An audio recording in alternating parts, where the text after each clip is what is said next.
I hear smut books are pretty popular. So, is that the second book? Is that the follow-up? Hey, Alyson Stoner here, author of Semi-Well-Adjusted Despite Literally Everything. When I was writing my memoir, I found a box of journals detailing my vulnerable past experiences. These are diaries from my younger self. This is a journal entry that starts with, when I think of sex. I think this was written when I was just deconstructing my faith and starting to understand that I had not only absorbed messages from within the church, but also messages, ideas from society, social conditioning, all of it. So it's kind of intense and it's kind of sad. Stay with me because I'll connect the dots. When I think of sex, I think of nasty, dirty, gross, scary, untamed, distraction, better alone, rather give than receive. I don't feel spontaneous arousal, not a priority, challenge accepted, pleasing. When I desire, I feel tantalized, consumed, assertive, emboldened, nervous about what I have to say, scared and ashamed. When I am desired, I feel loved, obligated if I'm not in the mood. Aw. This person had not even ever had a conversation about consent yet, like didn't even know that word. Beautiful, treasured, safe to explore. Okay, we see some glimmers. In sex, I look for infrequency, humor, play. And then at the bottom it just says, there's so much obligation. So I'm like, ooh, let's unpack that one a little bit more. There's so much obligation, effort, expectations, commitments, caring, showing, doing. I associate love and sex with expectations of service, with a loss of free time, a loss of control. So I have a low desire after a long day of work to go home and feel like I have to perform and work again. I want to be assertive, better with words. I want to understand how to talk dirty.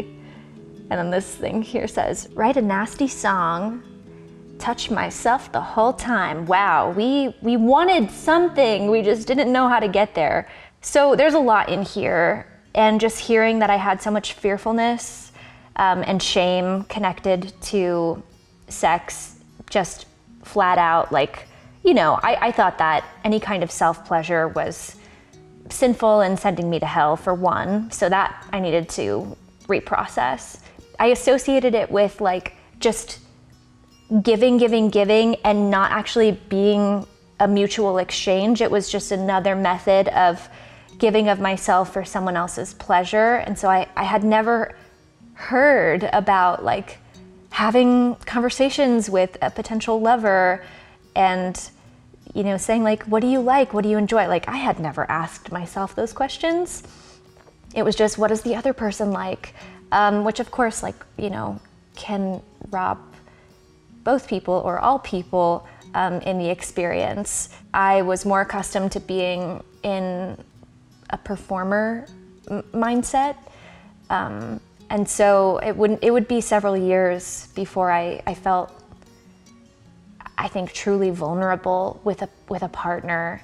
And I had a lot to unpack around, like, I thought that I would only ever consider sex in the context of marriage with a straight man, in, you know, like in a committed Christian relationship. And as those things dissolved and evolved, so did my understanding of the beauty of sex and the, power dynamics that can be involved, and the opportunities to heal with a partner or on your own through just like the intimacy of sexual expression. And I still, to this day, I tend to avoid like wanting to put on display. I sometimes wish that I could embody my sexuality a little bit more openly. I still tend to be more reserved.